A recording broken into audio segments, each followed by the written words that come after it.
عائشہ صدیقہ رضی اللہ تعالی عنہا آپ فرماتی ہیں کنتو ادخل بیت الذی دفن فیہ رسول اللہ صلی اللہ تعالی علیہ وسلم و ابی، فرمایا کہ جس وقت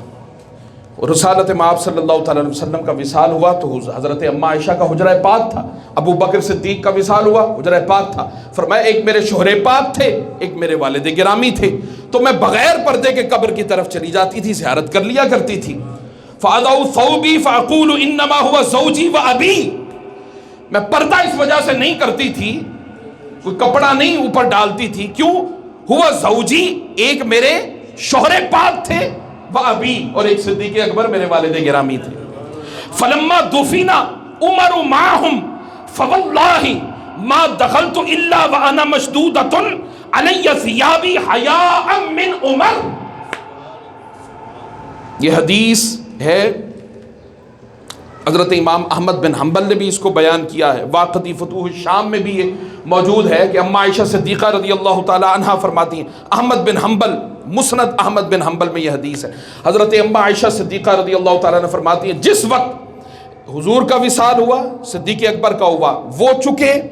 میرے زوج پاک تھے، میرے شوہر پاک تھے اور ایک والد گرامی تھے، ان کی تو بغیر پردے کی زیارت کرتی تھی، مگر جب سیدنا عمر فاروق رضی اللہ تعالیٰ عنہ کا وصال ہوا تو پھر میں پردے کے ساتھ جایا کرتی تھی۔ کیوں؟ اس لیے فرماتی ہے حیاء من عمر، مجھے عمر سے حیا آتی تھی۔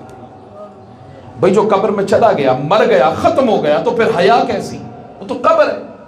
وہ کیا ہے؟ قبر ہے، مگر پتہ یہ چلا کہ قبر میں کوئی زندہ ہے، تبھی تو کپڑا ڈال کے حیا کی جا رہی ہے نا، تبھی تو پردہ کیا جا رہا ہے نا۔ تو یہ حدیث پاک یہ بھی میں نے آپ کو کوٹ کر دی، یہ ذہن نشین کرتے چلے جائیں، آگے چلیں۔ حضرت اما عائشہ صدیقہ رضی اللہ تعالی عنہا، آپ کے پاس قحط سالی ہو گئی، مدینہ طیبہ کے لوگ آئے، امی جان کرم فرمائیں۔ آپ نے کہا بچوں کیا ہوا؟ بھئی ساری امت کی ماں جو ہیں، تو بچوں کیا ہوا؟ امی جی بڑے پریشان ہیں، اونٹ بھوکے مر رہے ہیں، بکریاں مر رہی ہیں، پینے کو پانی نہیں، بچے بلک اور سسک رہے ہیں، کرم نوازی فرمائیں۔ اب ظاہری بات ہے دعا کے لیے ہی آئے ہوں گے نا اماں جان کے پاس، ٹھیک ہے، نسبت جو سرکار کے ساتھ تھی، تو صحابہ نسبتیں دیکھا کرتے تھے، کبھی حضور کے منہ مبارک کو وسیلہ بنا لیا کرتے تھے شفا کے لیے۔ سنیے ساری حدیثیں، میں نے ادھر اسی منبر پر میں نے بیان کی ہیں، پتہ ہے آپ کو۔ کبھی حضرت خالد بن ولید جیسے ٹوپی میں حضور کا منہ مبارک رکھتے، جنگوں کے اندر پوچھا گیا کہ فتح یابی کیسے ہوتی ہے، کہا تمہیں نہیں معلوم کہ وہ جو منہ مبارک میری ٹوپی کے اندر مصطفیٰ کا ہے، جہاں جاتا ہوں اللہ پاک فتح عطا فرماتا۔ تو وسیلے کے تو قائل تھے ہی صحابہ، اب نسبت اما عائشہ کی تھی میرے مصطفیٰ سے، قربت مصطفیٰ کی دیکھی، چلے گئے کہ دعا کر دے گی۔ آپ نے فرمایا جاؤ مصطفیٰ کی قبر انور پر، اوپر جا کر کھول دو، روشن دان بنا دو، بس یہ ہے رحمت، اور وہ بھی رحمت جب درمیان میں کوئی دیوار نہیں نہ ہوگی، فاصلہ نہیں ہوگا، فرمایا اللہ کی رحمت جوش میں آئے گی، مصطفیٰ کو دیکھے گی تو بارش برسنا شروع ہو جائے گی، اور ایسا ہوا، ایسا ہوا۔ فرماتے ہیں صحابہ 7 دن تک مسلسل بارش ہوتی رہی، اور اس پورے سال کے اندر ہماری اونٹنیاں سبزہ اتنا ہوگا، اتنا کھایا، پانی سے اتنی سیراب ہوئی حضور کی امت مدینہ طیبہ کے اندر، فرمایا ایسا لگتا تھا اونٹنیوں کے پیٹ اور بکریوں کے پیٹ پھٹ جائیں گے، یہ حال تھا۔ تو حضرت اما عائشہ صدیقہ، اور کسی نے کہا کہ یہ قول ہے حضرت اما عائشہ کا، یہ قول ہے، لہذا جب صحابی بات کرتا ہے تو کبھی اسے قبول کیا جاتا ہے، کبھی اس کی بات درجہ صحیح صحت کو پہنچتی ہے، کبھی نہیں پہنچتی۔ تو انہوں نے کہا، حضرت امام شافعی رحمۃ اللہ تعالی علیہ نے کہا اگر یہ بات حضرت اما عائشہ کا قول ہے نا تو پھر ہمارے جیسوں کے ہزاروں قول اس ایک قول پر قربان، ایک قول پر قربان۔ اور دوسری بات، اس حدیث کی سند پر اعتراض کرنے والوں نے جو اعتراض کیا ہے نا کہ ہم قبول نہیں کرتے، سند وہ قبول نہیں کی جاتی کہ جس پر حضرت امام نسائی رحمۃ اللہ تعالی علیہ فرماتے ہیں، یہ وہ محدثین ہیں جنہوں نے اصول حدیث کو وضع کیا ہے، یہ وہ محدثین ہیں کہ جن کے ذریعے سے دین ہم تک پہنچا ہے، ہم حدیث پڑھنے، سمجھنے اور بیان کرنے کے لائق بنے۔ اور سیاستہ کے اندر بہت بڑا بلند مقام حضرت امام نسائی کا بھی ہے۔ امام نسائی رحمۃ اللہ تعالی علیہ وہ فرماتے دین کی خاطر جنہوں نے جیلیں کاٹی ہوں اور کوڑے کھائے ہوں اور جن کو شہید کر دیا گیا ہو، جن لوگوں بڑے لوگوں کو مارا گیا ہو، ان کے عالم کیا ہوں گے۔ تو حضرت امام نسائی رحمۃ اللہ تعالی علیہ فرماتے ہیں کہ وہ حدیث کہ جس پر تمام محدثین جمع ہو، اس کے ترک کرنے پر، چھوڑ دینے پر، فرمایا وہی چھوڑی جاتی ہے، چونکہ اس پر کسی کا بھی ترک نہیں ہے، لہذا اس کو قبول کیا جائے گا۔ تو پتہ یہ چلا کہ رسول اللہ صلی اللہ علیہ وسلم کا جو گنبد خضراء ہے، اس پر آپ دیکھیں ایک کھڑکی ہے، کبھی دیکھی آپ نے؟ ایک کھڑکی ہے۔ ترک کے مسلمانوں نے وہ کھڑکی بنائی تھی، عثمانی ترکوں نے۔ کیوں بنائی تھی؟ جس وقت قحط سالی پڑ جاتی مدینہ طیبہ کے اندر، ایک سید زادے کو لایا جاتا، اسے وضو کروایا جاتا، وضو کروا کر 2 رکعت پڑھائی جاتی، اس کے بعد چڑھا دیا جاتا گنبد خضراء پر اور کہا جاتا اے آل رسول، اے مصطفیٰ کا خون تیرے جسم پاک میں دوڑ رہا ہے، اس کھڑکی کو کھول دے اور مصطفیٰ سے دعا، اس مصطفیٰ کے وسیلے سے دعا کر۔ وہ دعا کرتا، چھما چھم بارش شروع ہو جاتی تھی۔ یہ عثمانی ترکوں کا، اسی لیے تو آج تک گنبد خضراء پر وہ کھڑکی موجود ہے۔ جرت نہیں ہے کہ کھولی، بھئی یہ تو عمل بار بار ہوا تبھی تو کھڑکی بنائی ہے نا، قحط سالی ہوتی ہوگی۔ بھئی یہاں پر اگر مثال کے طور پہ کوئی کام ایسا ہوتا ہو اور مدتیں گزر جائیں اور سال ہر سال بیت جائیں اور صدی گزر جائے اس عمل کو دیکھ کر، تو پھر لوگ اس کو تسلیم کریں گے کہ نہیں کریں گے؟ اتنی بڑی جماعت لوگوں کی جب یہ کہے کہ ہاں جب بھی گنبد خضراء کی کھڑکی کھلتی ہے چھما چھم بارش شروع ہو جاتی ہے۔ ٹھیک ہے، اب آگے چلتے ہیں ہم، چونکہ ہمارے پاس وقت بہت کم ہے، اس لیے بہت آگے وسیع مضمون ہے، اور میں اس مضمون کو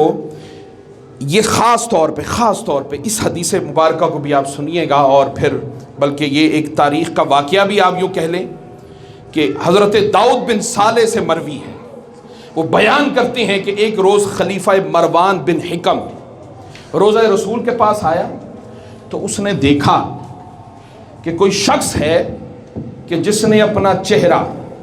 رسول اللہ کی قبر انور پر رکھا ہوا ہے، حضور کی قبر انور پر رکھا ہے۔ مروان آیا، اس نے ذرا روب اور دبدبے کے ساتھ کہا تو جانتا ہے کہ تو یہ کیا کر رہا ہے؟ مروان آگے بڑھا، اب یوں چہرہ تھا، اب چہرہ ہٹایا تو وہ حضرت ابو ایوب انصاری تھے، وہ جن کے ذریعے سے دین ہم تک پہنچا، توحید ہم تک پہنچی، وہ کیا خود شرک کریں گے؟ دیکھا مروان نے ابو ایوب انصاری، آپ نے اسی وقت جواب دیا، آپ فرمانے لگے نعم، ہاں، جئت رسول اللہ، میں رسول اللہ کے پاس آیا ہوں، ولم آت الحجر، پتھر کے پاس نہیں آیا، میں شرک نہیں کر رہا، پتھر کو نہیں پوج رہا، پتھر کو نہیں میں چوم رہا، یہ نہیں کہا قبر نبی پر آیا ہوں، مزار نبی پر آیا ہوں، روضہ نبی پر آیا ہوں، یہ نہیں حضرت ابو ایوب انصاری کا عقیدہ۔ وہ فرماتے ہیں کہ جئت رسول اللہ، میں رسول اللہ کے پاس آیا ہوں، پتہ یہ چلا قبر نبی کو دیکھنا رسول اللہ کو دیکھنا ہے، رسول اللہ صلی اللہ علیہ وسلم کی زیارت۔ اسی لیے میرے آقا دو جہاں صلی اللہ علیہ وسلم کی زیارت کے لیے پھر خواب میں حضرت بلال حبشی کو بھی بلا لیا اپنی قبر کی زیارت کے لیے، ہم سے آ کر مل جاؤ نا۔ عمر بن عبدالعزیز وہ لوگ بھیجا کرتے تھے، اپنے قاصد بھیجا کرتے تھے اور کہا کرتے تھے جب بھی رسول اللہ کی بارگاہ میں جاؤ اور جا کر عبدالعزیز، عمر بن عبدالعزیز، اس کا جا کر عقیدت و احترام اور ادب کے ساتھ سلام عرض کر دینا۔ اس لیے جو جا سکتے ہیں وہ تو وہیں جا کر سلام کہیں، اور جو نہیں جا سکتے وہ کسی کو بھیج دیا کریں، یار عبداللہ میرا جا کر مصطفیٰ کو سلام تو کہہ دینا، اور بڑے ادب کے ساتھ کہنا۔ تو جب جاتے ہو اور کہتے ہو، میں آپ کو یہ واقعہ صحیح بتا رہا ہوں، جب بھی کوئی جاتا ہے میں ہر کسی کو کہتا ہوں جا کر رسول اللہ کی بارگاہ میں میرا سلام عرض کرنا، میرا سلام عرض کرنا۔ ایک مرتبہ خواب میں سرکار صلی اللہ تعالیٰ علیہ وسلم کی آواز کو سنا میں نے، لٹرلی حضور صلی اللہ تعالیٰ علیہ وسلم کی آواز پاک آئی، حضور نے فرمایا تیرا سلام ہمیں پہنچتا ہے۔ رسول اللہ صلی اللہ تعالیٰ علیہ وسلم۔ تو جب بھی کوئی جائے مصطفیٰ کی بارگاہ میں اور آپ نہ جا سکیں مگر تڑپ ہر وقت رکھیں، تڑپ رکھیں، اس تڑپ کے اندر برکت میرے مصطفیٰ خود ہی ڈال دیں گے، وہ زیارت خود ہی کروا دیں گے۔ بھائی وہ دنیا کو خیرات بانٹنے والے ہیں تو وہ آپ کو اور مجھے کسی کو خیرات نہیں دیں گے؟ بولیں۔ وہ دریائے رحمت جس طرح ابو بکر و عمر عثمان و علی کے لیے بہا کرتا تھا، وہ دریائے رحمت آج بھی چل رہا ہے، مگر مانگنے والا دل ابو بکر کا رکھ لے، روح کی طرف عمر فاروق والی رکھ لے، جسم کے اندر خشوع و خضوع مولا علی والا رکھ لے، حیا اپنے اندر عثمان غنی والی پیدا کرے، تو آج بھی مصطفیٰ عطا کر رہے ہیں، آج بھی عطا کر رہے ہیں۔ اور پھر فرمایا حضرت انس بن مالک رضی اللہ تعالی عنہ سے روایت ہے کہ رسول اللہ صلی اللہ علیہ وسلم نے فرمایا من زارنی بالمدینہ محتسبا کنت له شہیدا وشفیعا یوم القیامہ، جس نے خلوص نیت کے ساتھ اور میری قبر انور کی کیا، میرے مدینے کی زیارت کر لی، میں قیامت کے دن گواہ ہوں گا اور اس کے لیے شفاعت کروں گا۔ چلو مدینے دی خوشبو آ جائے تو سرکار شفاعت کریں گے۔ اس لیے اس شاکان مصطفیٰ کہتے ہیں یا جدوں مدینے جائیں نا تو انہی کو مٹی لے آئی اتھوں،